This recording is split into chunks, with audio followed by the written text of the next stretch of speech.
Who will be elected to the office of Harris County District Attorney? Good evening, everyone. I'm Linda Laurel. Welcome to Red, White, and Blue. On November 4th, voters will take to the polls to decide one of the most hotly contested races in the Houston area, Harris County District Attorney. The Harris County DA's office impacts the entire Texas criminal justice system. Both candidates for the office are former felony chief prosecutors. And tonight we are pleased to welcome both candidates for Harris County District Attorney, Democratic candidate Kim Ogg and incumbent Republican candidate Devin Anderson. And leading our discussion, as always, our hosts David Jones and Gary Polland. Well, David, we are certainly blessed today to have two outstanding candidates for this job, and they're both women, which says a lot about how far we've come. In fact, I think we need more women in office. That's my opinion. And I like it that one of them is red and one of them is blue. And that's not going to mean anything as far as who I vote for, however. All right, so thanks for being here, Gary. We're in front of two former felony prosecutors, so we need to keep our questions. By the way, both dealt with us over the years. Brief. Probably wiped the floor with us a number of times. I don't want to be wiped out by these two. So the Chronicle reported that between 2006 and 2011, there were 361 police shootings and not one indictment. And of course, if you're a black person these days, you might feel very uncomfortable in getting pulled over. Do we have two standards of justice in Harris County, one for police officers and another for the rest of us? We have one standard of justice, but we have a grand jury system that's broken and needs reform. I think people in minority communities, as well as the greater public, have lost faith in our grand jury's impartiality. And let me address that issue regarding specifically police officer shootings. When there's an officer-involved shooting, we send a team out to the scene. We don't just accept the law enforcement's investigation. We do our own independent investigation, and we present that investigation and all witnesses to a grand jury. We select the most diverse grand jury that is sitting, and we make sure that there are no former or current police officers on that grand jury to hear the case. And we make no recommendation as to guilt or innocence when we present the case. We want 12 citizens to make the call on all police officer shootings. And the grand juries are sort of friendly to police officers, or have been recently, as it's been reported in the Chronicle. So is that because of the selection process, do you think, that there might be some bias that enters into grand juries' decisions? I don't think I think grand juries and jurors are friendly to police because they protect us every day and put their lives on the line. Ordinary citizens understand that police officers use force to effect arrests. They put their lives in danger every time they pull over a car. The Capitol that I just tried was a traffic stop that escalated from an evading arrest to a capital murder of a police officer and an innocent bystander. Juries understand that, and I think that goes a long way toward explaining the verdicts that we get. And I think while grand juries and jurors and citizens in general are friendly to police officers because they do protect us, that impartiality is what is needed in our justice system to make sure that certain segments, whether it's the African American community or any other, doesn't feel like they're getting the short end of the stick. And until we have randomly selected grand juries, I think people are going to believe it's an unfair system, that it tilts way too far in favor of police, prosecutors, anybody who's friendly with the lawyers involved. And I think that anybody in our justice system knows that grand juries are largely impacted by the evidence that the prosecution brings. The defense isn't allowed in. The proceedings are secret. And so to imagine that we've had over 200 grand juries bless off on that many police shootings, never finding any one of them to be unjustified, it's hard for certain communities to believe that they got a fair shake. Now, to be fair, the district attorney has zero control who gets on a grand jury, right? And the secrecy of the grand jury and the fact that the defense is not invited in. That's state law, if I'm not mistaken.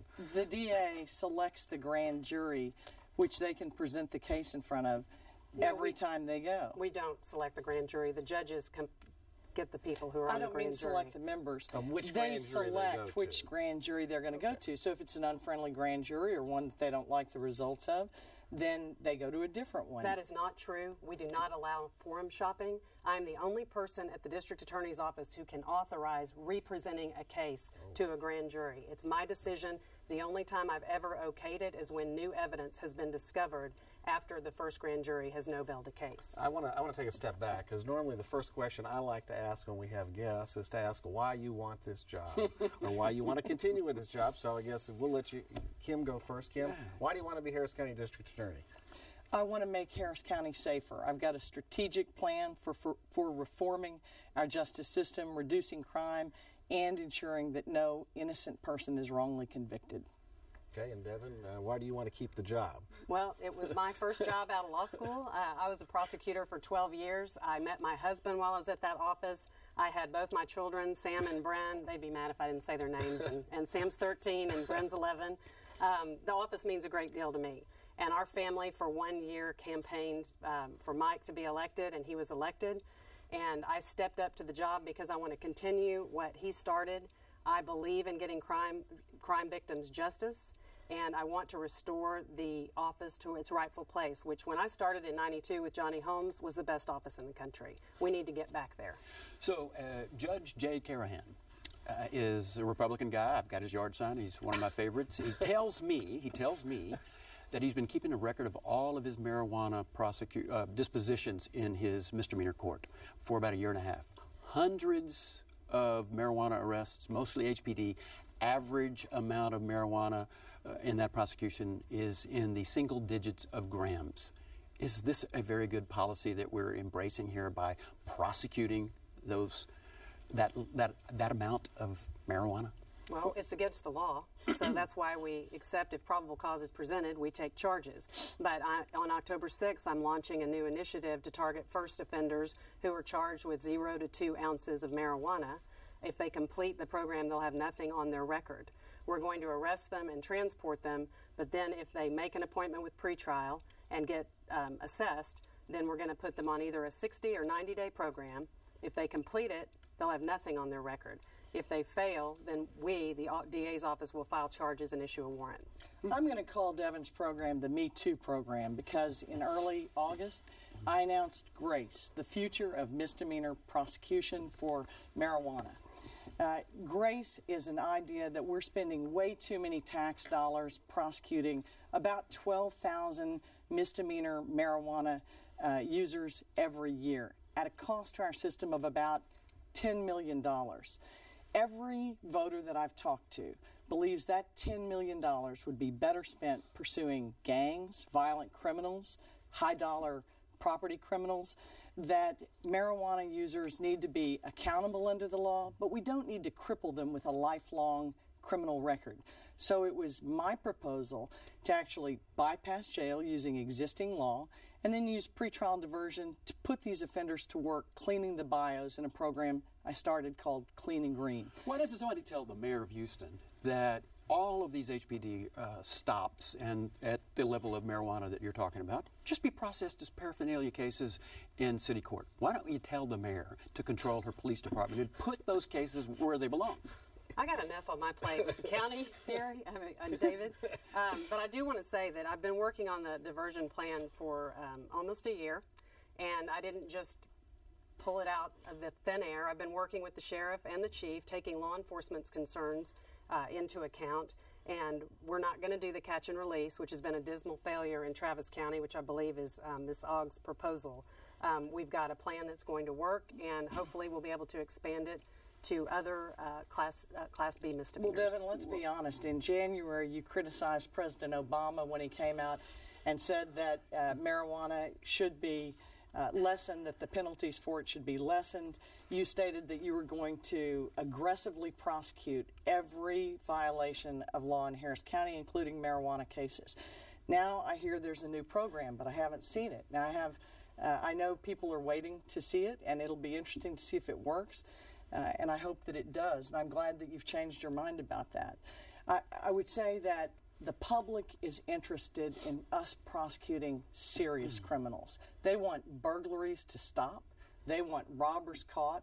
They want the influence of gangs and the cartel here eliminated. What about the same program that you're talking about for marijuana for under a gram of felony drugs?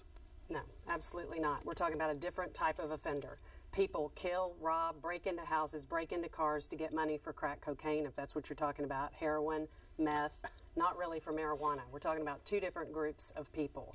And I objected to President Obama as a parent trying to tell my kids that it's okay to smoke dope and it's no big deal compared to alcohol consumption. Okay, well, that I was have a my child objection. as well, and I don't think there's anything about either of our position that is pro-drug. What I'm promoting is a smart use of taxpayer dollars to reduce real crime. Well, speaking of smart use of taxpayer dollars, I want to get y'all's take on a program that the DA's office has been doing for a while, and I call that pre-trial diversion without lawyers' involvement, and it's being done in the juvenile courts and has for 3 or 4 years, where the DA's office, along with the probation department, reviews cases in intake and decides to divert before they ever get to court. And then they get 6 months deferred, a pretrial diversion, no charges ever filed, but they do work with the probation, do programs similar to the marijuana programs you're talking about. And this program has been wildly successful and has saved the county millions of dollars in appointed lawyers' fees, in prosecution fees in court time. Amazing. So there's just to throw out an example, and of course I work there, so I know that it works. No, and that's what I base the marijuana program on, because there's an 80% success rate to that juvenile program. So you're absolutely right. It's a huge Well, success. interestingly, Harris County tries more certified juveniles by 10 times than the second county in the state. Bexar, Dallas, Travis County. We certify more juveniles to stand trial as adults. We treat them like adults. So I'm also glad to hear that we've got a good pretrial diversion program over there. Diversion has its place. It's appropriate. It allows offenders to be held accountable and the community to get something back. And we don't cripple our future workforce by giving them criminal records that they can never get out from under. And I think that's what the public wants. They want safety that doesn't hurt the young people but actually keeps them safe. They want policies that support that. The Sentencing Project just released a report that says that on a daily basis, as of today, 1 out of 10 black men are either in prison or jail. In their lifetime, it's 1 out of 3 will end up there. One has to sort of be skeptical about any claims that the criminal justice system, like other institutions in this country, is not racially biased. And I'm wondering, what role does conviction integrity units, which I understand Dallas has, we have one here, what role does it play in making this a more equitable system of justice? I think that's more targeted at scientific evidence, and if there's DNA evidence, then we go back and review the conviction. We do have that conviction integrity unit staffed with 2 prosecutors. With regard to race, the perception of our office is very important to me, and I want people to understand that we make our decisions based on the law and the evidence and not on race. Melinda Hill has made it her priority to increase our hiring diversity-wise, and we've done a tremendous job trying to make our office look like Houston. We're also doing a lot of outreach in the community so people see this is what we do. We're trying to help you make your neighborhood safer. We want people to understand that we're there to help them. It also suggested in this poll that whites were far more punitive than blacks and Hispanics, and that whites overestimated the amount of crime committed by blacks by about 30 or 40%. So as further evidence for the need to have some other type of racial prism as we look at how prosecutions go on. You know, the district attorney is the highest criminal justice official in the county. We set the policy and the priorities for how over $2 billion in law enforcement tax dollars are spent. It is true that minority communities feel that there's a disproportionate impact because when you look at the population in jail and in prison, it's largely black, brown, male, under 25, and socially, economically poor. And so our drug stats and our policies with regard to drugs reflect that exactly. According to the Public Defender's Office, about 80% of the individuals in the Harris County Jail for under a gram of crack cocaine and a misdemeanor amount of marijuana are either African American or Latino. So we are seeing a disproportionate impact in minority communities, and that's why getting the focus of law enforcement Well, what kind onto of conviction burglaries. integrity unit would you have? Well, I would have a conviction integrity unit that actually was open to testing of any scientific or any evidence that came forward following a conviction that might tend to show the innocence of the accused, including police officers who lie. And that brings me to a real dispute that I have with this DA in terms of being soft on public corruption. We've got a case, Ryan Chandler failed to investigate 24 minority murders, never investigated by this DA, even though our chief of police sought criminal charges against him for lying on an offense report. That's not serving minority victims. That's not serving the citizens of Harris County. Why didn't he file a complaint? He can swear out a complaint. Right. He did. He filed an Internal Affairs Department report. He got on television, called Ryan Chandler a liar, and said that he committed a crime. And this DA punted it to a different county. Yeah. No grand jury in Harris County has ever passed on that I know about case. as much about this case as Ms. Ogg, just from the Chronicle, because when we were presented with it, we recused our office immediately because he was engaged to marry one of our prosecutors. To maintain integrity and to continue this legacy, we have to make sure the public knows we don't want anybody to think we're giving anybody special treatment. So when someone who's related to a prosecutor is being investigated, we immediately recused. Okay, so I he don't know wasn't the details of related. the It was his investigation, and I don't make decisions based on what the Chronicle writes. I Well, make them either on the evidence and the law. Either do I, but what we had was a situation where it's unclear when the Ryan Chandler case was brought to the DA's office because you have opposed release of those records. The records that we do have show there was a concern as early as October that Ryan Chandler was not doing his job, that he may have been untruthful, that he was under investigation. But not doing his job is responsibility of the police chief, to be fair. When his right? job is investigating homicides for the and police he's a chief, witness that's what he works for. When he's a witness of the state, it's our duty to make sure the guy's got integrity. Well, here's an interesting question.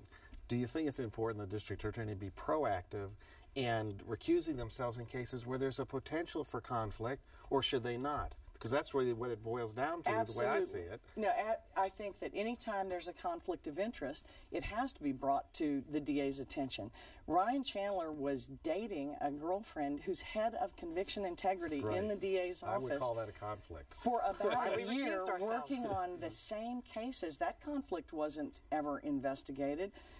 That prosecutor then accessed files on his behalf. That hasn't been Well, investigated. who's in prison on his watch? Is anyone trying to find out? Wrongfully in prison. No, I think we're talking about on the cases he did You know, not this finish. came out of a question about conviction integrity, and so I want to Ryan- move on. the I chief want to move called- on. I want Yeah, to move go on. ahead. I want to talk about human trafficking because that is something very important that we've been hearing about over the last year and a half, how important it is. So, is that a problem in Harris County? And if so, what are we doing about it, or what should we be doing about it? It's a huge problem in Harris County, and we've got a human trafficking section now in our office. It's the first in the state, at the state level. Mike hired Ann Johnson, and I've since given her another prosecutor and an investigator to handle these cases, and they're very busy. They're available 24/7 to advise law enforcement officers on how to prosecute these cases and how to successfully file them. And they train our misdemeanor prosecutors to look for human trafficking elements in prostitution cases. They've had a lot of convictions. They're doing great work there. And hopefully I can add to that section, budget allowing. Well, human trafficking is a major problem in the 21st century. Prosecution needs to be more specialized at the front door. Our prosecutors not only have to be trained to recognize human trafficking cases, but we have to have a division that's truly staffed to meet the problem. For too many years, we've had 1-2 prosecutors assigned to a real problem like human trafficking. Before it was gangs. That's a cosmetic fix. We need actual specialized divisions that are fully staffed. The only way to do that is to start specializing in case acceptance at intake, save multiple appearances in court at the taxpayer expense, and get those cases to real specialized divisions immediately. So I intend to staff fully a human trafficking division, a gang division, our white collar division, consumer fraud, the divisions that we've seen this administration disassemble, the animal welfare division. we're going to actually staff those Okay, divisions. you mentioned animal welfare And we division. doubled, Devin we checked. doubled the staff So what? on that. All right. So We had, I From think, 1 to 2. yeah, and you know, But they're when not, you got, they're not devoted prosecutors. They do domestic violence. we have 2 excellent animal cruelty specialists who handle the felonies, and the misdemeanor chiefs handle the misdemeanors in animal cruelty situations. I know the last time we spoke, you wanted to pull prosecutors out of trial courts and put them in specialized divisions, completely not understanding that the average pending caseload in a district court is 700 cases. So 3 prosecutors in a court right now, we can't spare any bodies at this point. well, you'd be happy to take more money, right? From the commissioners. I'm sure And both she of you did. do. for She it took every $9 time. million Yep. more this last year. That's right, and we used it for raises so we can keep While the you people who sat are working on- there happy. While you sat on $38 million worth of drug forfeiture money That's not that how has much not we been have. used. At 13 million. 13 million. Well, you know, these are all well and good, these 2 topics that you and Gary are discussing, the 3 of you. But, you know, I remember that the Chronicle reported, I'm sorry I read the paper, that HPD didn't even get to 20,000 burglaries. Right. Okay, so that's what people are afraid Because of. They're they're- not worried about animals, and they're worried about human Because trafficking. They're not small-time anywhere around drug it. possession is ruling the day because based on the priorities of this district attorney, prosecuting small-time drug users is where 30% of the budget at the DA's office is going, and it's impacting a far greater amount of law enforcement and court dollars than that. But and wait a it's minute. not going to burglary I wanna- investigation. But I want, this David's question goes back to David's question. If the mayor of the city of Houston told the Houston Police Department to not file small quantity marijuana cases with the DA, but instead file them in municipal court, would you all have anything to do to stop that? Isn't that their If decision? we don't get a case presented to us, we're not going to prosecute it, obviously. Well, the police actually- bring the cases to us. But you know, Actually, the Lenny, DA... I don't know if you've ever talked to a police officer about not arresting people for small quantities of drugs, but they want to do it because they know they're the people who break into houses and cause all this trouble. And what we're doing under my administration as a former drug court judge is trying to get people treatment.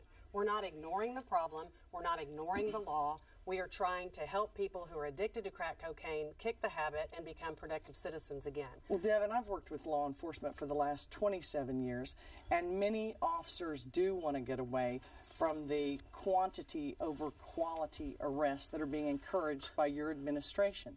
They do want to work on burglaries, which, if those are the right guys that you've got in jail, why hasn't the burglary rate dropped? There's 190,000 burglaries and thefts being reported Because they're not being every solved. year. That's what the chief just said. Well, but the DA must go to So the they're mayor. still out there committing Not just the burglaries. mayor of the city of Houston, but all the mayors and all the police chiefs.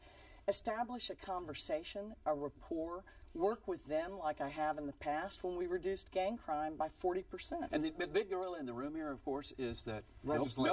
nobody that wants would be, nobody yes. wants to tell the cops what to do. They're free to do as they choose. Well, no, that's not there's fair.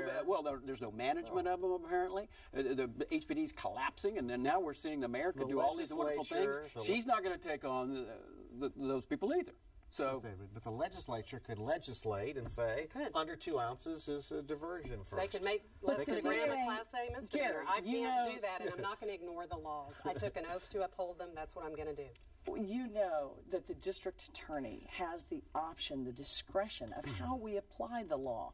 Just like the Me Too marijuana program is going to allow people to do community service without getting a criminal record, just like my GRACE program will do.